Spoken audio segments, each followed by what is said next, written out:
I'm Bill McNally. Welcome to America's Future. My guest today is Mark Stewart. He is the presidential candidate for the Democratic Party in the 2016 election. Mark, welcome to Windham, New Hampshire. Nice to be here. I'm one of many Democrat candidates, to be fair. Right. But I am probably the only non-liberal on that ballot that's populated by Hillary Clinton, very liberal. Bernie Sanders, even more liberal. But you are, just for the record, you were the first to register in Concord, New Hampshire as a Democrat. Yeah. Well, I've been a Democrat for longer than Hillary has been a New Yorker. Okay. Well, I guess the first thing is the people are going to want to know who you are, and so tell us about, well, who are you? Well, I am 51. I turned 52 just before the, and I am really a JFK Democrat. I'm trying to work through all the primaries, and we will be doing this until California in June. New Hampshire's first, so I'm working really hard in this state to offer people a choice, to offer Democrats, independents, and even some conservatives that aren't totally satisfied with what's going on the Republican side. Here is a non-liberal Democrat who acts conservatively in a way John F. Kennedy would have, because as you know, Kennedy would not be a Democrat today. The party has moved so far to the socialism side. Kennedy fought against that. And here, my party's progressive leadership, that's what they really are. They're socialists. All right, so why then should the voters, care about your candidacy? One, I am an outsider, but that's a good thing. If you haven't noticed, some outsiders on the Republican side are doing really well. And why?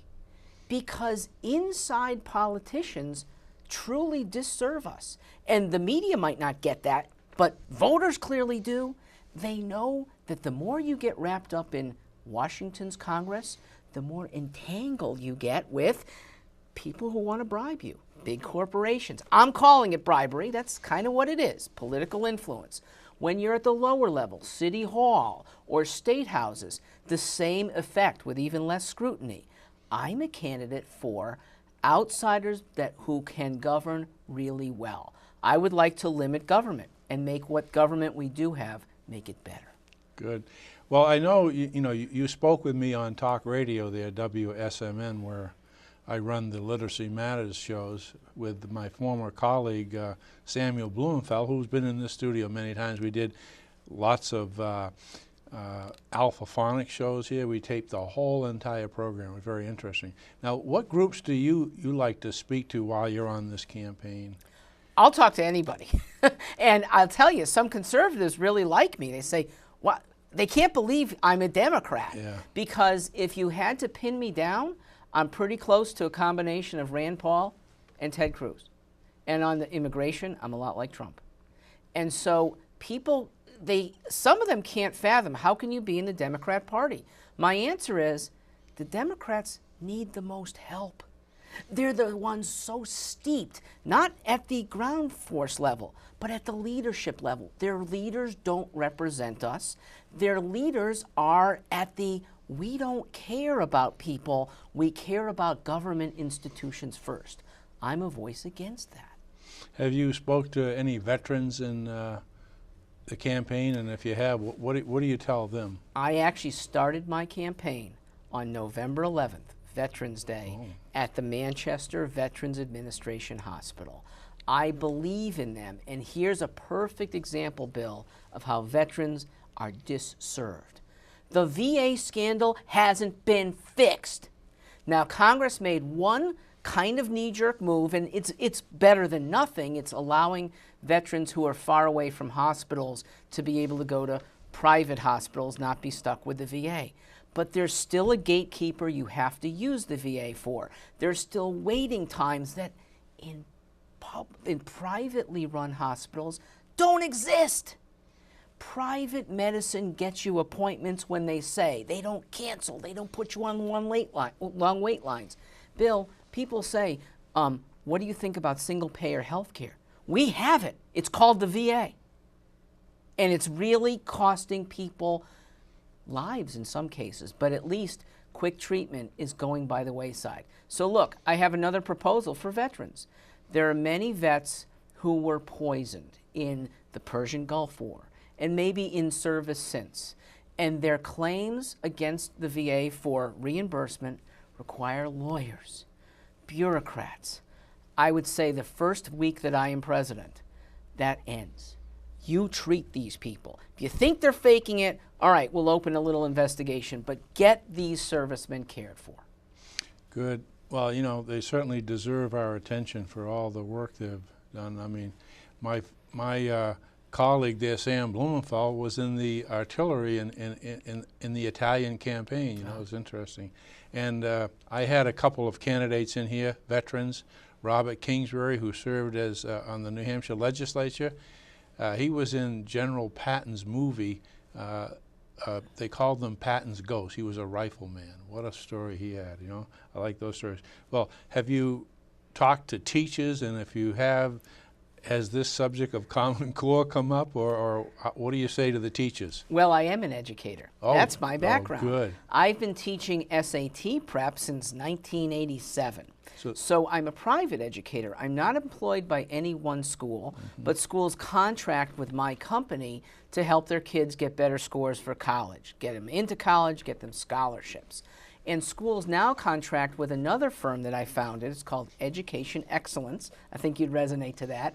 Education Excellence helps schools that want to have outsourced guidance. So yeah, private counselors who can serve the school more cheaply and more hands-on than some of the schools can themselves. So I tell educators, I'm in your corner. Now I know they initially recoil that I'm not a big fan of unions. And the National Teachers Federation has been a big roadblock in the past to a lot of good educational reforms. This is my message to them. If you're a good teacher, you should want Stewart running things, because I elevate good teachers. In private, good teachers will be paid more with just as good benefits and less bureaucracy. And now to your Common Core. It is bureaucracy.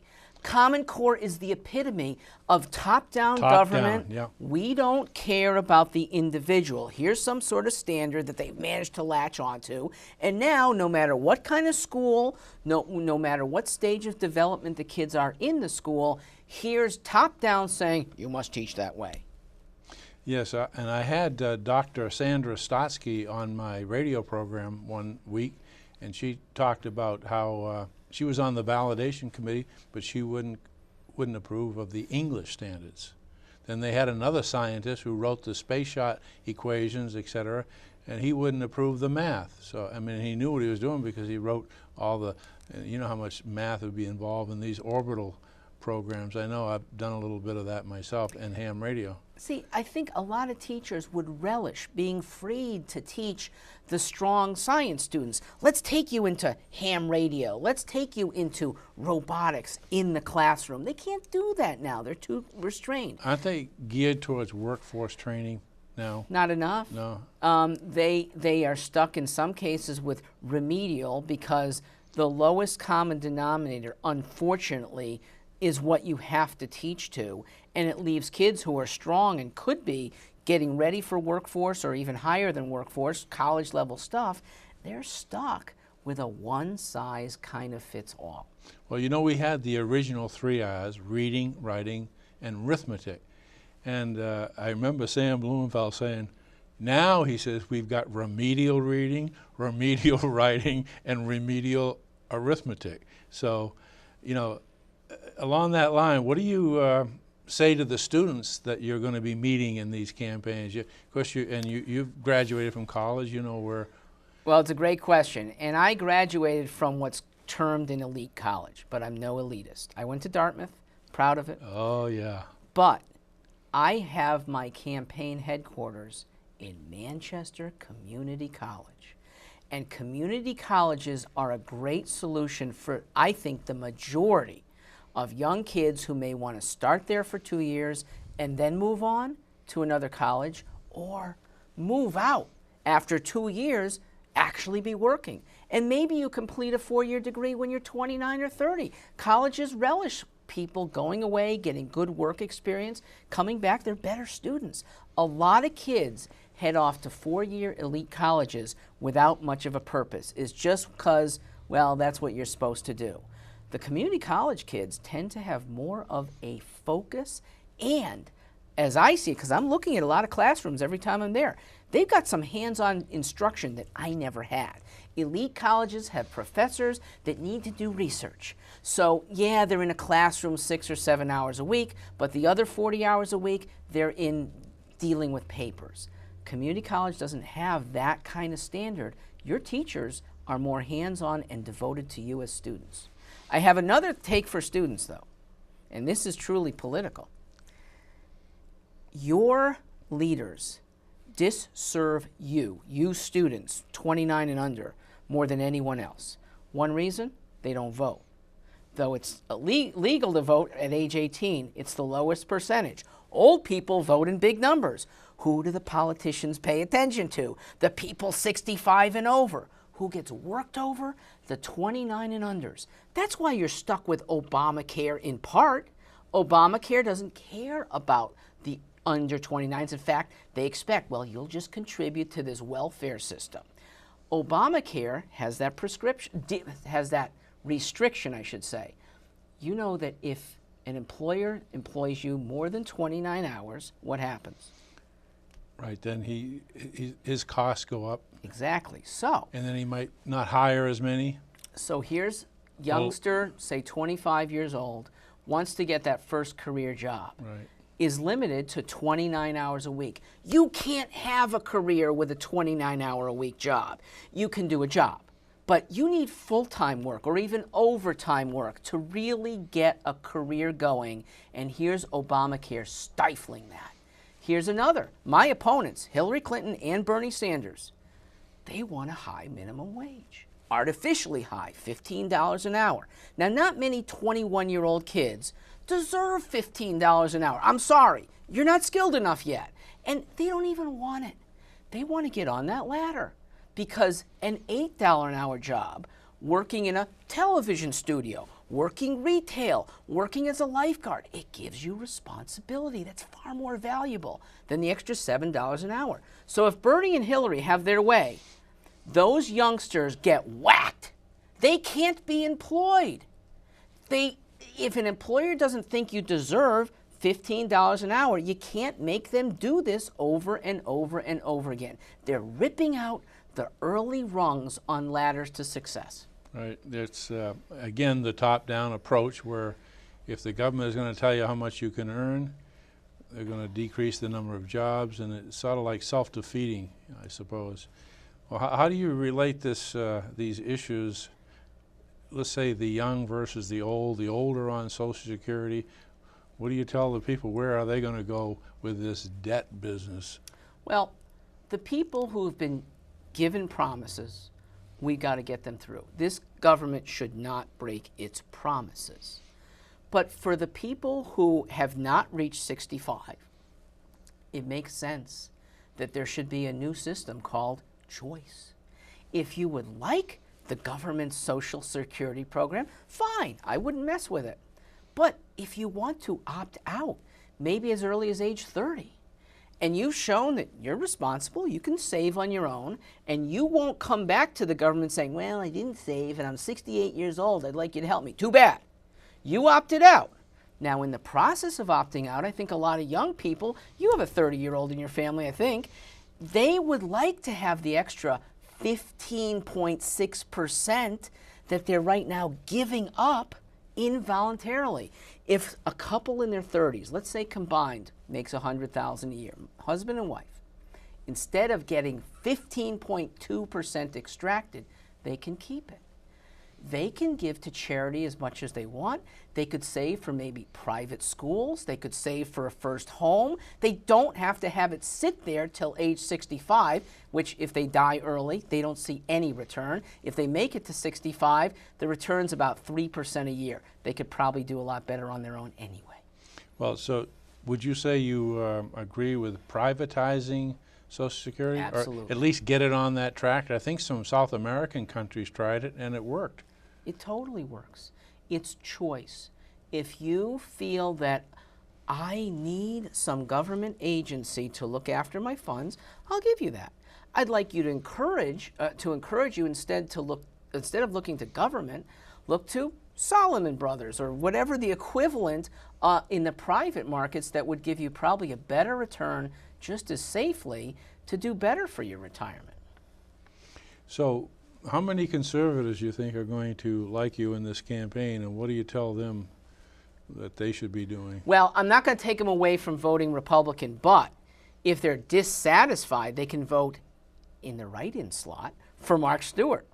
If they're independent, they can certainly vote in the Democrat Party primaries. New Hampshire is great for that because it lets independents, you could declare yourself independent 2 days before the primary. It's February 9th. Make sure to do it by February 7th. And you can therefore vote for a Democrat even if you're conservative. So that's declaring their candidacy before February 9th. They have to go, what, to the town hall or their voting precinct and change their... I am actually going to every decent-sized college campus in New Hampshire and leading them to the voting hall to register, because a lot of young people don't vote. And those who are in New Hampshire, but maybe their homes are in Massachusetts, New York, New Jersey, they could actually vote here in the most influential primary in the world, not just the United States. They could be a major player if they want to. Youngsters age 18 to 22 in college could become a pro-liberty faction. And yes, if it could be with Mark Stewart, we would love that.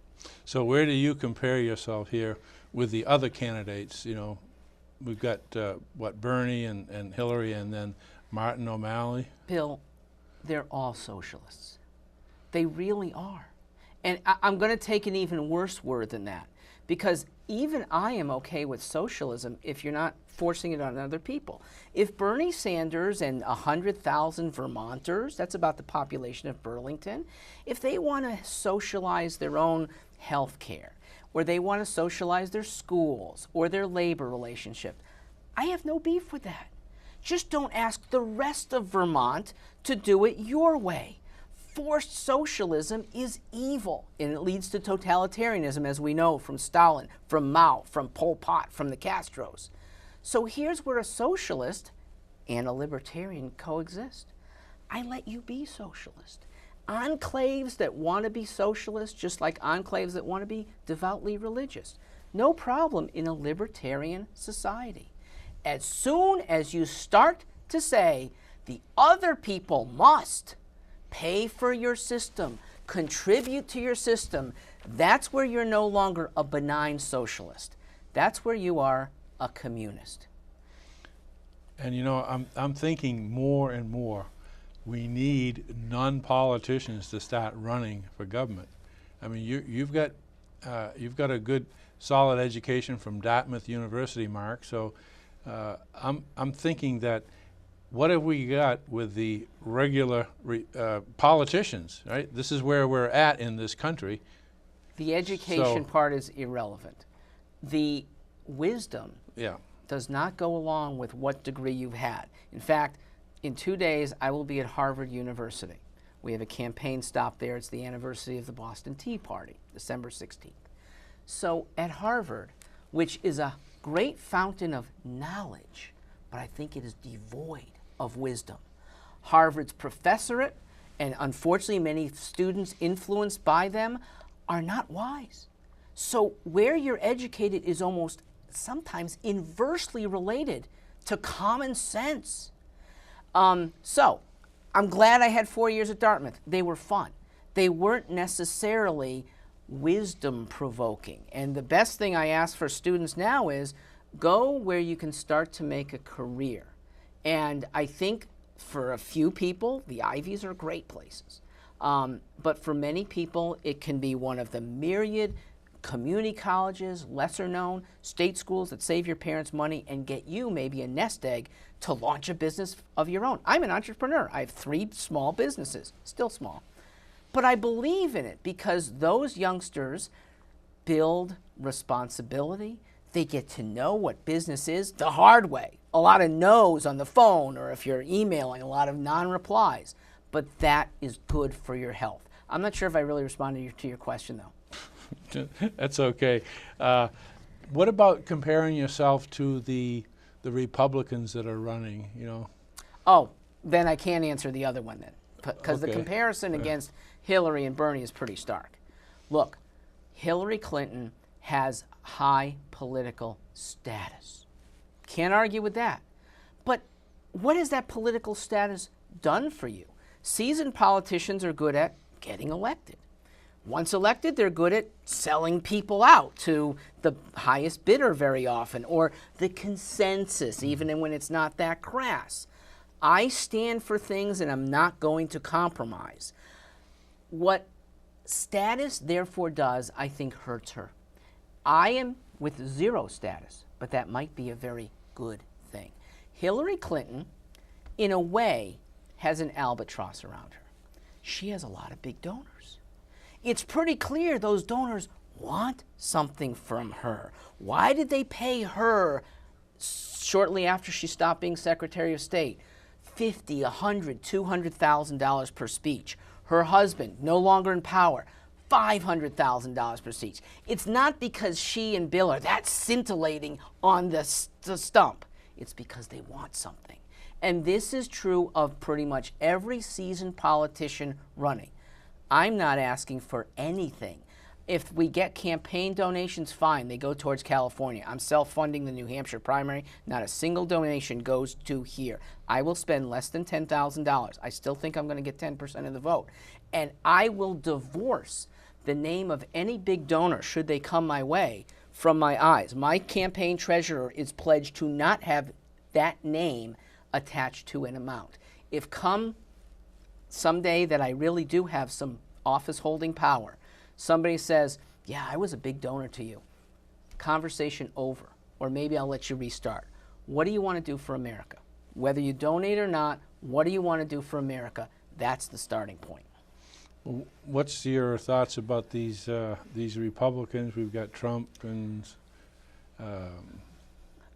Cruz and so on. I love Mr. Trump as a candidate. And I'm going to be very clear and hopefully careful, though. As a candidate, he is the best candidate of my lifetime. Why? Because whether it's his insults, whether it's his braggadocio, whether it's his hair, people tune in. When you can get 25 million people tuning in to a debate instead of a basketball game, that's good for democracy. I don't think he's way out of line in most of his views either.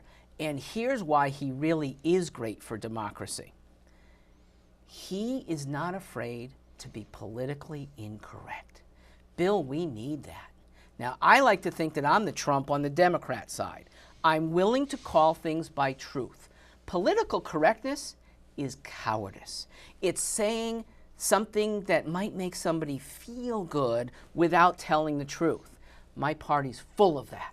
My party leadership can't even use the name Andrew Jackson or Thomas Jefferson. The Democrat Party founders. No.